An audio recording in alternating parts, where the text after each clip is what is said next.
vous allez bien, que votre semaine s'est bien passée, que votre journée se passe bien également. Alors nous, Elisabeth et moi, on est très heureux d'être avec vous. Hein, c'est la vérité, très heureuse d'être ici. Voilà. Donc ici, en fait, il faut savoir que vous êtes dans le salon de la restauration. C'est un endroit où il n'y a pas de jugement, on est calme, on est posé, on est cool, on discute ensemble. On ne discute pas que nous deux, on discute à 4, à 3, à 5, voilà, avec vous, tout simplement. Donc il faut savoir que dans ce podcast, moi, je suis celle qui pose des questions et Elisabeth est celle qui répond à nos questions. Pas à mes questions, nos questions. Donc voilà. Alors, donc j'imagine que tu te demandes, mais comment est venue cette idée de faire ce podcast-là? Qu'est-ce qui s'est passé? Pourquoi Elisabeth? Pourquoi Laure? What? Elisabeth, tu nous expliques, s'il te plaît. Alors, tout simplement, cette idée est venue depuis 2020. Ça a été inspiré par le Seigneur, à vrai dire, où je cherchais comment je pouvais être utile à Dieu. Et j'ai eu cette idée qui m'a été inspirée, comme quoi il fallait que je fasse une émission, tout simplement un podcast. Ça a vraiment été très précis que c'était un podcast à l'époque. Et c'était en 2020, donc c'était encore à l'époque où les podcasts n'étaient pas aussi répandus qu'aujourd'hui. Et malgré ça, donc, je me souviens que j'avais douté. Je me disais, oh, mais on est dans un monde d'image. Si je fais que la voix, est-ce que finalement ça va intéresser? Et quand je vois aujourd'hui ce que ça donne, les podcasts, je me dis, eh oui. C'était bien un podcast. C'était bien un podcast. Maintenant, la question est de savoir. C'est une œuvre, une œuvre que le Seigneur nous a inspirée. Mais maintenant, Elisabeth, elle, du coup, c'est depuis 2020. Moi, c'était depuis 2024. C'est-à-dire que moi, déjà, de base, je voulais être... c'est un peu long, mais on va venir à la fin. C'est-à-dire que là, il faut savoir que moi, je suis étudiante en école de journalisme. Donc, du coup, moi, je ne vais pas être journaliste pour faire les infos en tant que telle, mais c'était plus pour Dieu. Donc, comme je t'avais dit, c'était en fait être le micro de Dieu. C'est-à-dire que je voulais qu'au travers de ma voix, de ce que je disais, des âmes viennent à Christ, tout simplement. Et du coup, ça fait que je voulais faire un podcast, mais je ne savais pas comment m'y prendre. Et je priais pour ça. Je disais à Dieu, Seigneur, je vais faire un podcast, mais je ne sais pas comment faire. Et puis, Dieu avec moi, et puis. Donc, du coup, faut savoir que du coup, je suis rentrée en première année en école de journalisme. Et mon professeur d'anglais, un jour comme ça, il vient me voir, il me dit, non, c'est moi, je suis allée le voir. Non, j'étais assise et il m'a dit, viens me voir. Donc, du coup, je suis partie le voir. Et de là, il me dit, qu'est-ce que tu veux faire plus tard? Donc, moi, je lui dis, écoute, je vais être journaliste, mais pas comme tout le monde qui est assis dans la salle là. Moi, je vais être journaliste pour Dieu. Et je pensais qu'il allait me voir en bizarre, il allait me dire, mais qu'est-ce que tu me racontes, toi? Et en fait, pas du tout. Il m'a dit, tu sais, je connais une copine qui, pareil, veut faire aussi un podcast, veut aussi faire ce genre de choses, mais qui est aussi dans les choses comme toi, pour Dieu et tout. Si vous voulez, je peux vous mettre en contact. Donc, comme je t'avais expliqué, en fait, j'appréhendais. Je me suis dit, bon, vas-y, mais je comptais pas trop sur ça, quoi. Voilà. Et puis, du coup, le soir même, mon professeur, il m'envoie un message par mail et il me dit, appelle ce numéro vite et tout, avec plein de points d'interrogation. C'était trop drôle. Carrément, j'étais un peu... je me suis dit, qu'est-ce qui se passe, genre. Mais bref. Donc, du coup, ça veut dire que de là, j'appelle le numéro et je commence à parler avec Elisabeth. Donc, il faut savoir qu'Elisabeth, elle a 10 ans de plus que moi et moi, du coup, 10 ans de moins qu'elle. Et donc, de là, on commence à parler et en fait, ça accroche direct. Genre, même mentalité, même vision des... Enfin, bref, c'était pareil, en fait, tu vois. Et de là, je me suis dit, ouais... On s'est trouvés. On s'est trouvés et Dieu est derrière. Donc, du coup, voilà. Et il faut savoir que, du coup, après ça, on s'est rencontrés. C'est vrai, la première rencontre. Et je me souviens qu'à cette rencontre-là, avant d'y aller, j'avais fait une prière où j'avais dit à Dieu, confirme-moi que c'est elle. Parce que, comme le dit Laure, parfois on commence les choses et puis on choisit par soi-même. Et si j'ai attendu de 2020 jusqu'à 2025, c'est parce que justement, je voulais que tout soit fait par Dieu. Donc, j'ai dit, confirme-moi que c'est elle et j'ai demandé un signe. Et franchement, c'était incroyable parce que cette rencontre-là, premier signe, j'arrive, c'était ce que j'avais demandé à Dieu. Laure, elle commence à me dire, voilà, j'ai demandé quelque chose de personnel, où je dis, quand je vais arriver, je veux qu'elle dise un truc sur ça. Et là, elle me dit un truc sur ça. Et j'ai dit, ok Seigneur, c'est bon, je sais que c'est elle. That's so good. Voilà, donc du coup, c'est là que, du coup, et cette rencontre, elle était vraiment extraordinaire. C'est vrai. Genre, c'était, en fait, pendant le rendez-vous, on sentait Dieu. Genre, on n'était pas seuls. Je t'assure, c'était fort. Il y avait vraiment une présence divine. C'était incroyable. Et je me rappelle, ça m'a vraiment marqué. Et surtout, même toi, tu m'avais dit que ça avait été marqué. C'était formidable. Et du coup, pendant notre discussion, c'est là où, en gros, on échangeait du coup, autour de ce qu'on a eu à vivre personnellement. Et aussi, on était aussi centré sur Jean 8, donc la femme adultère, ce qu'elle a traversé. Et c'est de là que, du coup, quand on parlait de ce sujet-là, que moi, en fait, ça résonnait fort, en fait, dans mon esprit, que c'était... En fait, c'était femme ou sont ceux qui t'accusaient, femme ou sont ceux qui t'accusaient, femme ou sont ceux qui résonnaient. Et c'est de là que, du coup, j'ai dit à Elisabeth, notre podcast s'appellera « Femme ou sont ceux qui t'accusaient ». Donc, voilà pourquoi l'intitulé du podcast, c'est « Femme ou sont ceux qui t'accusaient ».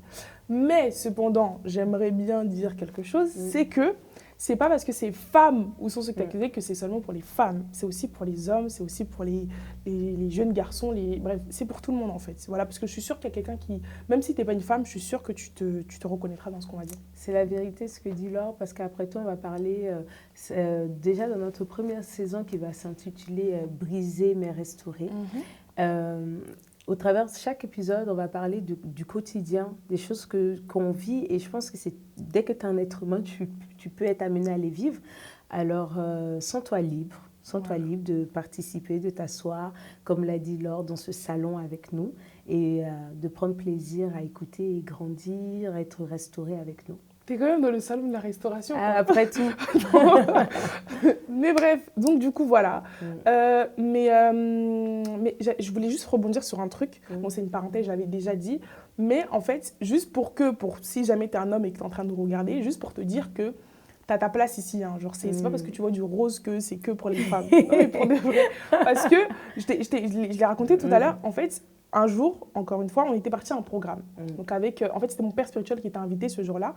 Et du coup, à la fin du programme, il y avait une personne... En fait, on avait le droit de poser des questions. Et du coup, il y a une personne qui a posé une question en disant « Mais pourquoi c'est toujours les femmes qui subissent des choses ?» Et à chaque fois, genre en gros, à chaque fois, c'est toujours les femmes, les femmes, les femmes. Peut-être que nous aussi, les hommes, on vit des choses, mais juste on ne parle pas. Et en fait, ça fait tic. Parce que je me suis dit « Mais... » C'est vrai en fait, parce que tu sais, les hommes, ils ont cette barrière-là, genre je suis trop un homme, donc je peux pas trop parler, je peux pas trop me livrer. Mais en fait, tu es dans le salon de la restauration, donc tu peux te livrer ici. On est sans tabou, on parle, on discute, on juge pas en fait, justement. C'est pour ça que notre premier épisode, c'est le jugement.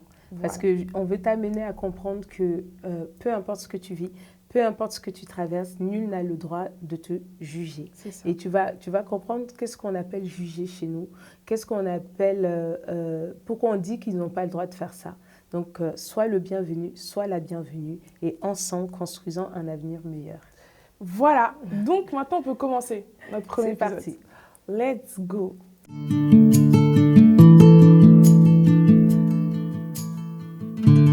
Alors, Elisabeth, je pense que toi, dans ta vie, dans ton enfance, dans ton quotidien, tu as déjà eu à faire face à des gens qui t'ont jugé, ou peut-être même toi, tu as eu à juger d'autres personnes. Bien sûr. La question aujourd'hui est de savoir pourquoi ça nous marque autant le jugement. Pourquoi et qu'est-ce que même c'est que le jugement? Parle-nous. Alors, du coup, je vais commencer avec Boris Cyrulnik parce que je trouve que ce psychiatre l'identifie bien. J'aime bien comment il en parle. Alors, il dit que dès la petite enfance, on est construit au travers le regard des autres. Et finalement, ce regard-là a deux polarités. Soit il est constructif, soit il est destructeur. Et lorsque je pense qu'on parle de jugement, qui fait mal, de jugement qui blesse, je pense qu'on est dans la phase destructive. Et donc, du coup, Boris Cyrulnik, il dit, finalement, tu t'es construit au travers de ce regard-là. Donc, on ne peut pas vraiment s'en défaire. On ne peut pas s'en défaire. Et c'est ce qui fait qu'au quotidien, que ce soit dans ta famille, dans ton environnement de travail, parmi tes amis, même sur les réseaux sociaux, tu es constamment regardé, finalement. Bah, tu vois, ce que tu as dit, c'est quelque chose, je trouve, super, super important, parce que tu as dit qu'on ne peut pas s'en défaire. Mais du coup, comment faire face à ça? Ça, c'est fort. Oui, effectivement, je parle de... On ne peut pas s'en défaire parce que je pense qu'il y a une partie très inconsciente dans la manière de juger, parce que ça fait appel à des signaux de relationnel. Voilà. En tant qu'être humain, on a une partie très sociale où on a besoin de rencontrer et tout. Et il y a des moments où, en fait, tu juges sans même t'en rendre compte. C'est vrai. C'est inconscient. Et c'est pour ça que j'aime beaucoup quand ma maman, quand j'étais plus jeune, elle me disait que tu vois l'œil qui est là, même si ton parent là est nu, ton œil va regarder. Et pourtant, tu n'es pas censé regarder un parent nu. Mais parce que l'œil, c'est son rôle. Il est là pour regarder. Donc c'est pour ça que je trouve ça fort, ce titre qui dit le jugement, ce regard qui pèse tant. Parce que finalement, ce jugement est au travers de nos yeux. Après, forcément, qui va être construit avec notre vécu, nos émotions, notre éducation, notre culture et compagnie. Mais tout commence déjà par la vue. Par la vue.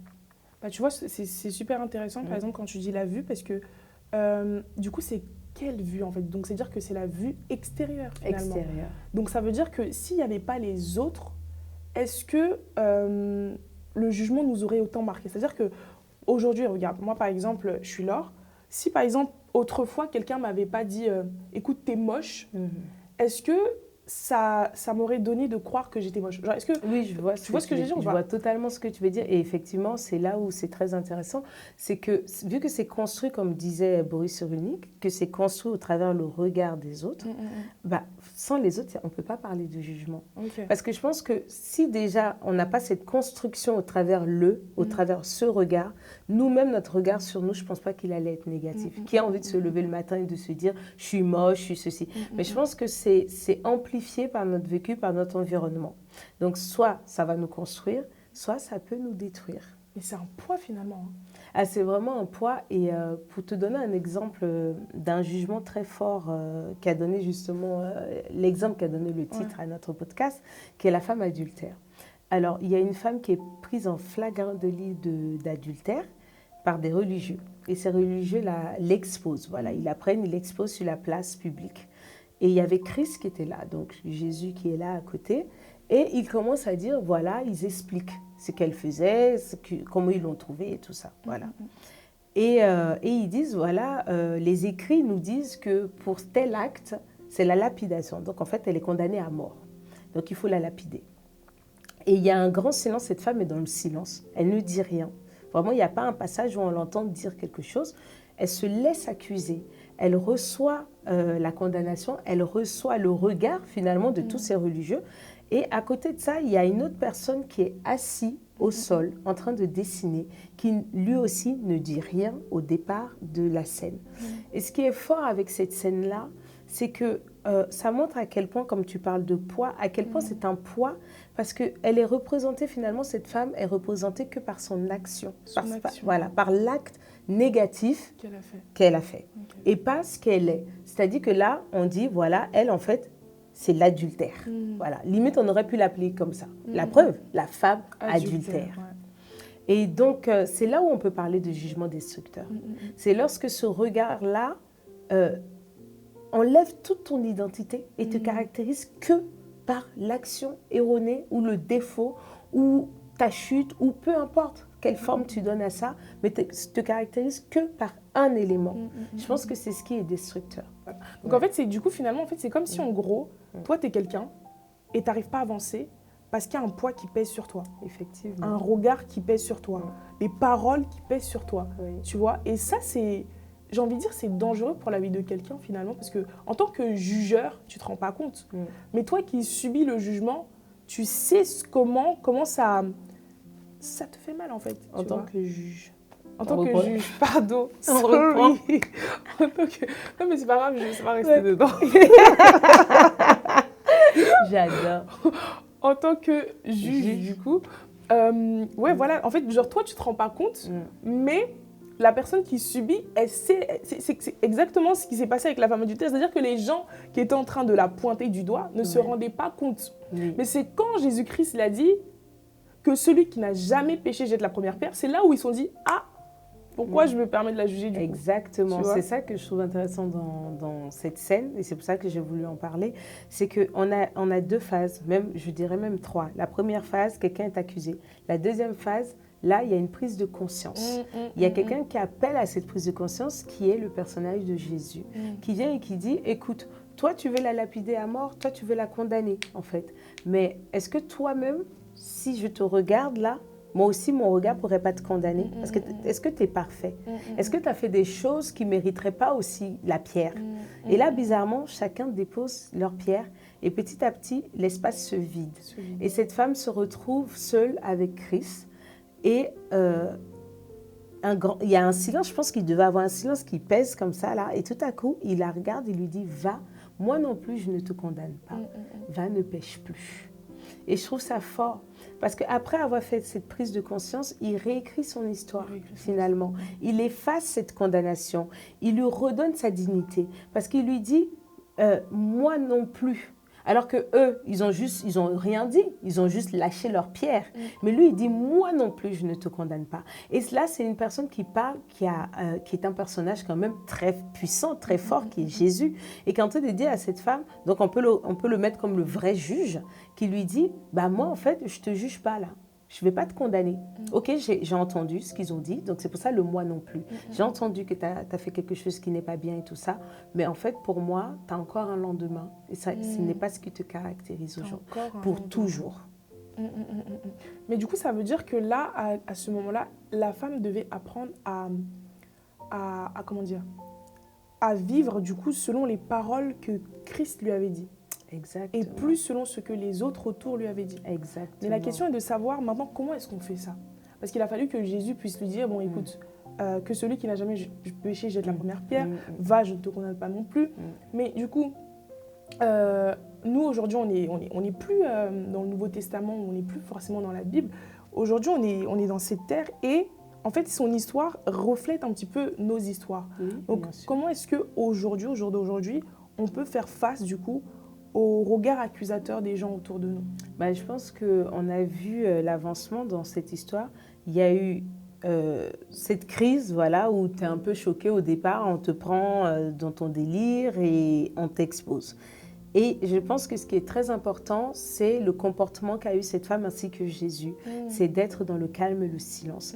Parce que si tu cherches à réagir, tu vas envoyer ces signaux inconscients qui ont toujours pesé sur chacun de nous parce que nous sommes dans une relation où en fait, il y a des moments, comme ce qu'on disait au départ, il y a des moments, il y a des choses qu'on fait qu'on n'a pas envie, mais on le fait quand même.